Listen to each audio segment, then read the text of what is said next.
रक्षो हलो मुझे करा delivery case आता है डिलीवरी केस आता है जल्दी करता है डिलीवरी केस हल जल्दी हल जल्दी हल डिलीवरी केस जल्दी हल तू काले तो वाले तू ना ना रक्षो वाले ना रक्षो भी हले डिलीवरी केस रक्षो पाण की हलन वो तू हला ही देना डिलीवरी हो रखे इते અહીંયા આવા તરકી તો રહી દિયા રક્ષો ટેક્સી પાણ હलन सही मेहरबानी कर इमरजेंसी थी पे जल्दी कर मजो કેવો કેસ આ केस કે કેવા કેસ केस के न केवा साथी असा केस न केवा अस्पताल जो केस अस्पताल जो हां अस्पताल जो केस डिलीवरी केस अस्पताल के केस केवा अस्पताल ते केस न केवा न मुझी घरवाली ते केस केवा न अस्पताल ते वो घरवाली के डिलीवरी आ उन जो केस आ वो रक्षो करा था हलो वो ते बेचारी बेटी आ मेरी थी मुझे शादी से ઈ શાદી થેલા हां કેસા मुझे उन्हें था अरे वो डिलीवरी केस आ तो मुझे साल आले अच्छा सिर्फ कुंजिया न सबनी जो आपका अगे जट कर है जातो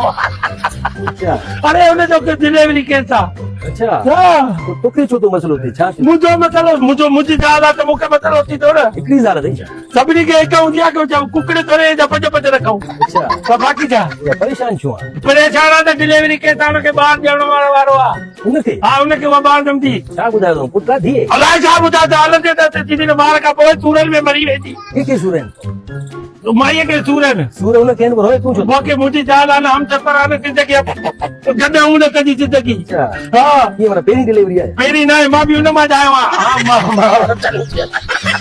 मां तो जाई तो मन में बाकी मां जो जाई तो मन में वो तो मुझी जाल हाल पेरो बार है पेरो ने पेरो भी अग में भी बाहर हो वो परेशान छो तो चोर थे मिसाल जेकर न लदा दे टाइम ते न पुजदा थी तो अंदर बाहर पेट में मरी वे तो नुकसान थी सके तो हिकड़ी कन वेंदी पो माई वई या बाहर वे ओडे जेकर हली हलो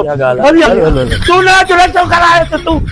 रक्षो कराए चा तू रक्षो तू मुझे कटे रक्षो कराए यार तू परेशान जो थे तो लव मैरिज जाके अरेंज यार मुझे लव मैरिज या अरेंज मैरिज थे माई के डिलीवरी केस आ अस्पताल हलनो गाल कर शादी करे थी शादी करे शादी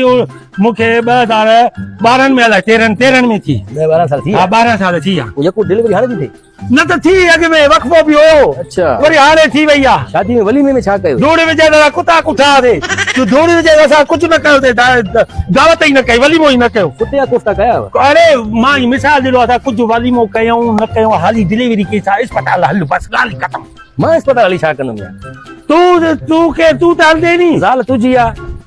मां अचो हला तू जी जाल है ना न मुजी का थे जाल मुजी आंदा जाल मुजिया तू मुथा गड हल ठीक है न तू न मुथा हेडे गड रक्षे में तू वेंदे हेडा मां वेंदो होडा मुजी जाल वेंदी अस्पताल हलदा थे ऑपरेशन है अलाए छा वो मुखे बुधाईंदा होते मरी हंदी सूरत चए अचा तो अचा जल्दी कर तू न तू रक्षो कर यार करे छे तो हल करे छे तो तू रक्षे ते हल परेशान नहीं नॉर्मल डिलीवरी या सीजर अलाए छा खबर ना तू ओ मुझे ख्याल में नॉर्मल कराया सही सीजर सा वरी यार औरत आदि मुझी मेहरबानी कर रक्षे